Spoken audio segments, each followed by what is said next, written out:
South Africa. Billionaire Elon Musk has been at odds with his birth country and has yet again accused Pretoria of racism. Why? Because his internet service provider Starlink is not allowed to operate in South Africa. Musk said that he suffers from discrimination only because he is not black. Musk made these remarks in a post on X.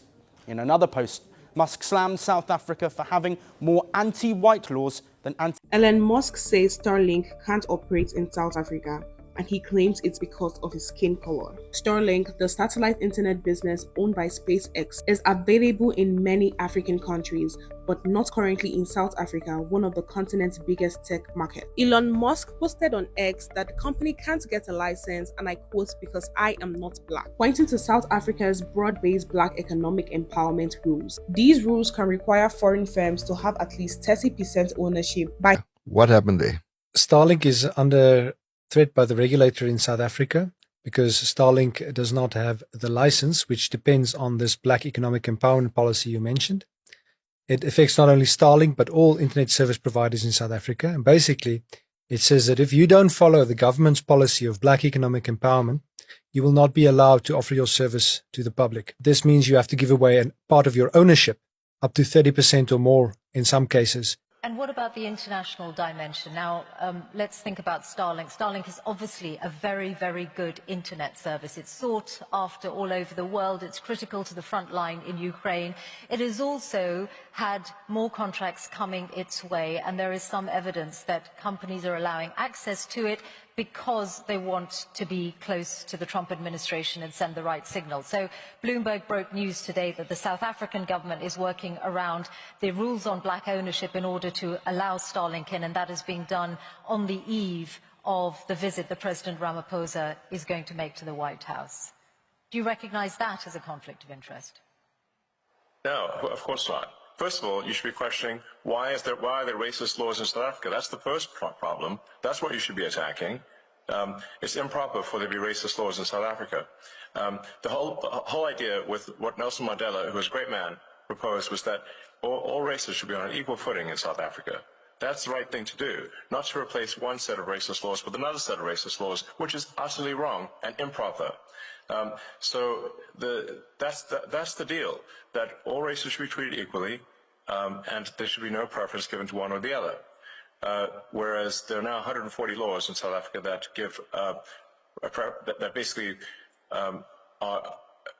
give strong preference to if you're a black South African, and not otherwise. And so now I'm in this absurd situation where I was born in South Africa but cannot get a license to operate in Starlink because I'm not black. Well, it looks like that's looks like that's about to change.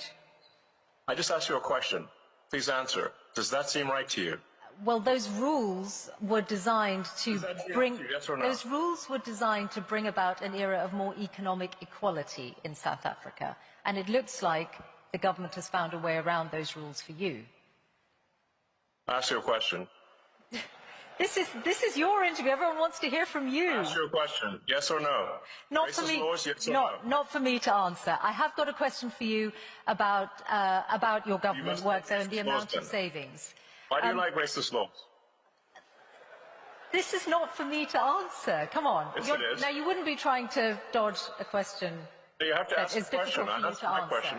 No, you answer. We have for black economic empowerment are regulations and laws that are meant to increase the participation of black South Africans in our economy. Elon called me. He said, you know, they're trying to drive us apart. I said, absolutely.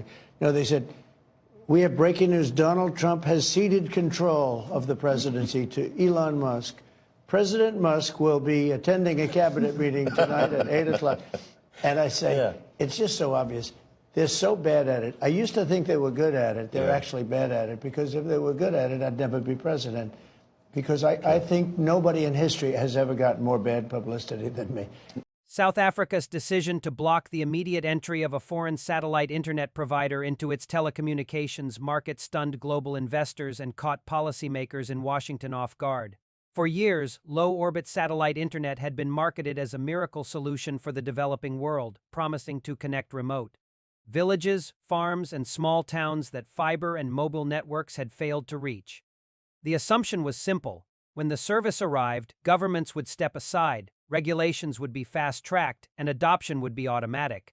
That assumption collapsed the moment South Africa's communications authorities signaled that the proposed service would not be approved under existing terms. The decision was not impulsive. It was the result of a long-building tension between technological disruption and national economic policy. At its core, the rejection was about control. South Africa had spent decades trying to reshape its economy after apartheid, using ownership rules, licensing conditions, and local participation requirements to ensure that new industries did not simply replicate old patterns of foreign extraction. Telecommunications, especially data infrastructure, sits at the heart of that effort. When the satellite internet proposal arrived, it came with a model that bypassed local networks, avoided domestic partnerships, and placed strategic communications capacity entirely outside national oversight. Signals would be beamed from space, routed through foreign ground stations, and managed by systems beyond the reach of South African regulators. From the perspective of the state, this was not just a business proposal. It was a transfer of digital sovereignty.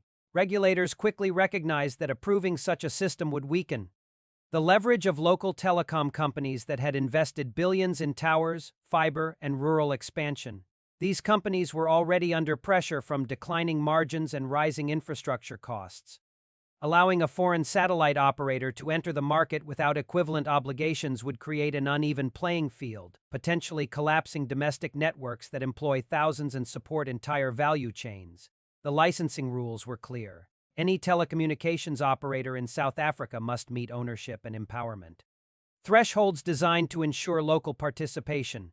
These policies were not symbolic. They were created to correct historical imbalances and prevent strategic sectors from being dominated by external actors. The satellite operator's refusal to restructure its ownership model or create a locally controlled subsidiary meant it could not comply. Supporters of the service argued that rural communities were being denied connectivity, but officials countered that the country was already rolling out alternative solutions, including public-private fiber programs, mobile broadband expansion, and community-based networks. The real issue, they argued, was not access, but control over the digital future. As the standoff became public, reaction in Washington was immediate. The service had been quietly framed as part of a broader strategy to expand technological influence across the global South. Satellite internet was not only about connectivity, it was about standards, data flows, and long-term dependence, losing access to Africa's most industrialized economies signaled that this strategy was facing serious resistance. Diplomatic channels activated quickly. Messages emphasized innovation, partnership, and development. But behind the scenes, frustration grew. South Africa was not supposed to say no. It was expected to follow the path of smaller states that had accepted similar services with minimal negotiation. Instead, the rejection exposed a growing shift in African policymaking. Governments were no longer competing for foreign tech at any cost. They were asking what kind of economy they were building, who would own the infrastructure, and where the profits would go.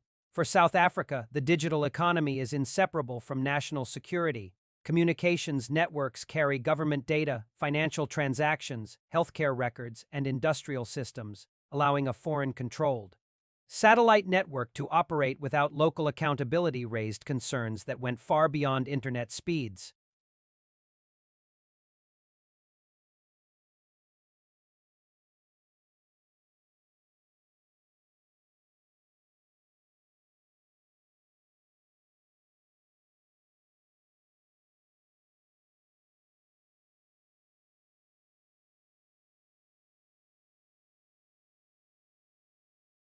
Over time, that would hollow out domestic investment and weaken the state's ability to expand access on its own terms.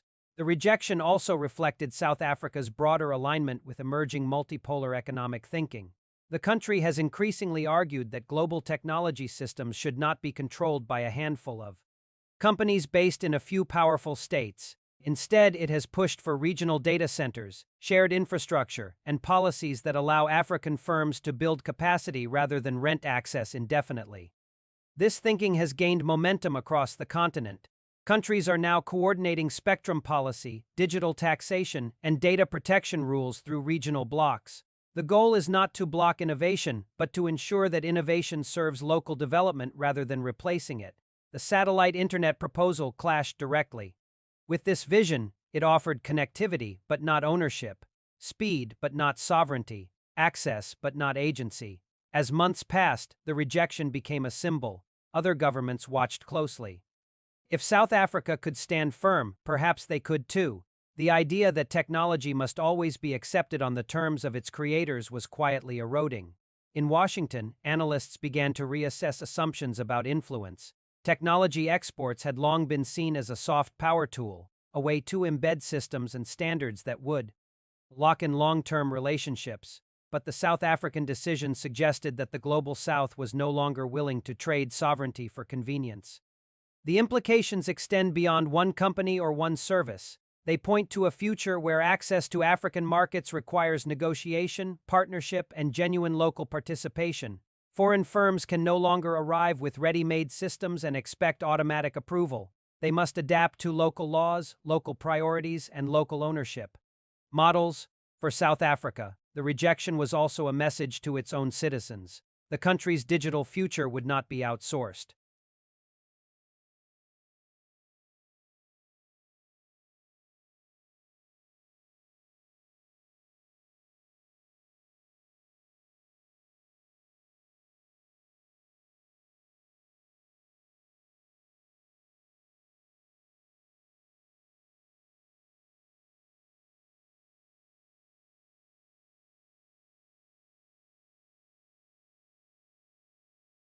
Whoever controls the networks controls the flow of information, capital, and influence. In the end, South Africa's decision was less about rejecting a service and more about rejecting a model where African markets are seen as passive consumers rather than equal partners, a model where infrastructure is extracted upward rather than built inward, a model where innovation arrives without accountability. Washington may not have seen it coming, but the signs were already there. Across Africa, governments are rewriting the rules of engagement. They are no longer asking how to attract foreign technology at any cost. They are asking how to build systems that serve their own long-term interests. The satellite internet standoff was simply the moment when that shift became impossible to ignore. And for global tech companies watching from afar, the message was clear. Africa is open for partnership, but no longer open for bypass. The consequences of South Africa's decision continued to ripple far beyond its borders, reshaping conversations about technology, power, and development in ways few had anticipated. What initially looked like a regulatory dispute evolved into a deeper reckoning about who controls the infrastructure of the future and who benefits from it. The rejection became a reference point, cited in policy papers, investment forums, and diplomatic briefings across Africa, Asia, and Latin America. It signaled that the age of unquestioned technological entry into emerging markets was coming to an end.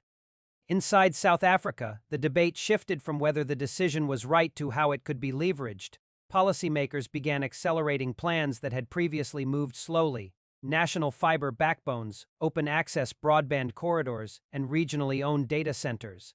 The logic was simple: if the country was going to insist on digital sovereignty, it had to build the capacity to support it. That meant investing heavily in domestic infrastructure and skills, not just regulation. Universities expanded programs in satellite engineering, data security, and network management. State-backed funds began supporting startups focused on last-mile connectivity, rural mesh networks, and low-cost wireless systems designed for African terrain rather than imported urban models. Telecom operators, initially worried about competition, now found themselves protected long enough to innovate instead of retreat. The decision also forced a hard conversation about development narratives. For years, African connectivity had been framed as a problem waiting for foreign solutions. The satellite internet proposal fit neatly into that story, presenting itself as the rescue technology that would leapfrog weak infrastructure. South Africa's refusal challenged that narrative directly. It argued that leapfrogging without ownership creates dependency, not progress. This shift in thinking resonated across the continent. Countries that had previously rushed to approve foreign tech began pausing to renegotiate terms. New demands appeared in licensing frameworks: local data storage, shared ownership, technology transfer, and employment guarantees. Some foreign firms adapted, others quietly withdrew, realizing that their business models depended on regulatory shortcuts that were no longer available. From a geopolitical standpoint, the implications were profound.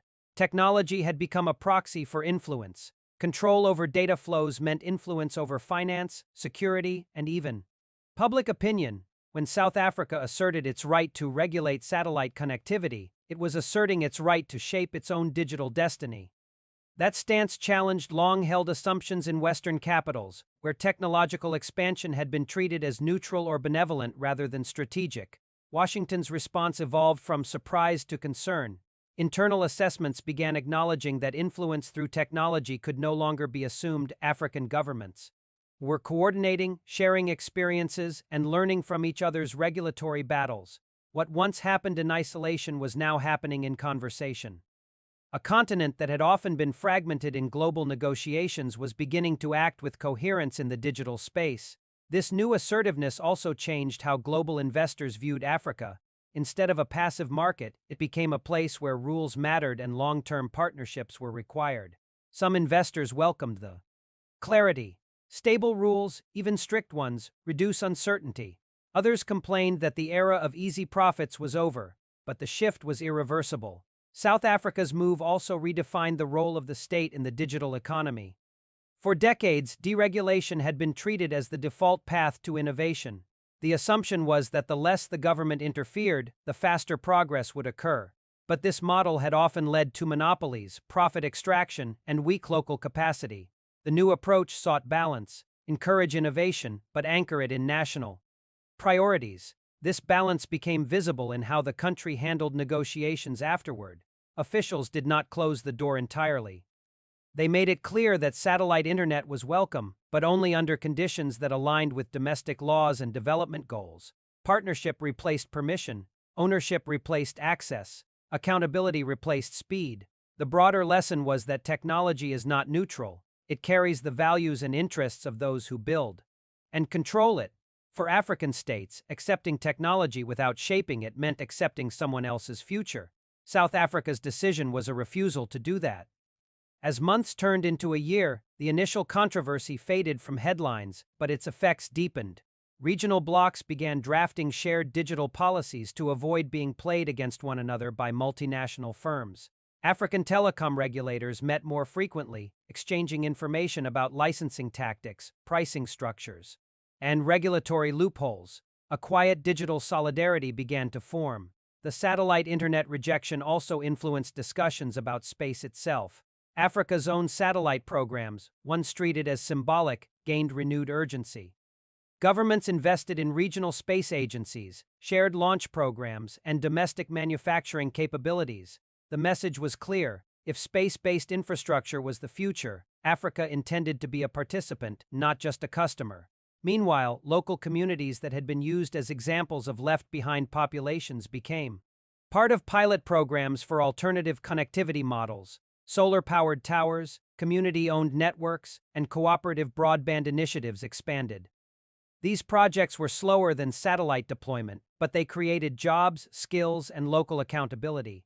Connectivity became something built with communities, not dropped onto them.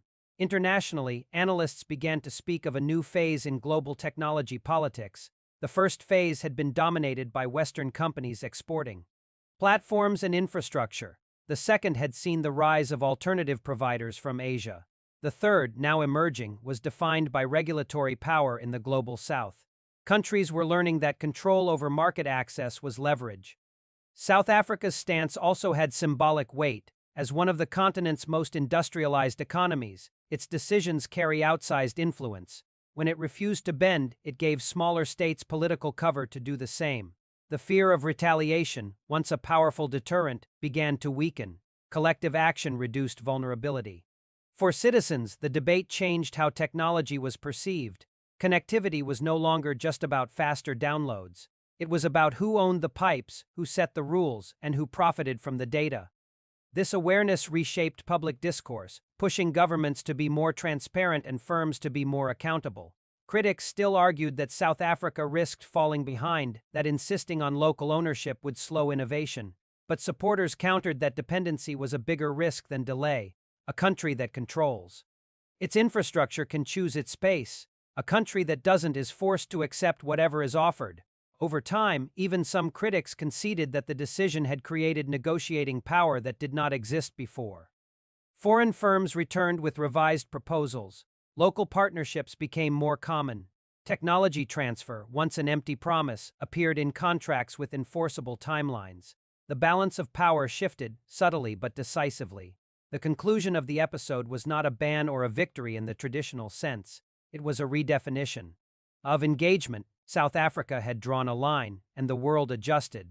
The larger significance lies in what this moment represents. It marks a transition from a world where technology flowed from the center to the periphery, to one where the periphery negotiates the terms of entry. It shows that development does not require surrendering control, and that innovation can be shaped to serve national goals rather than override them.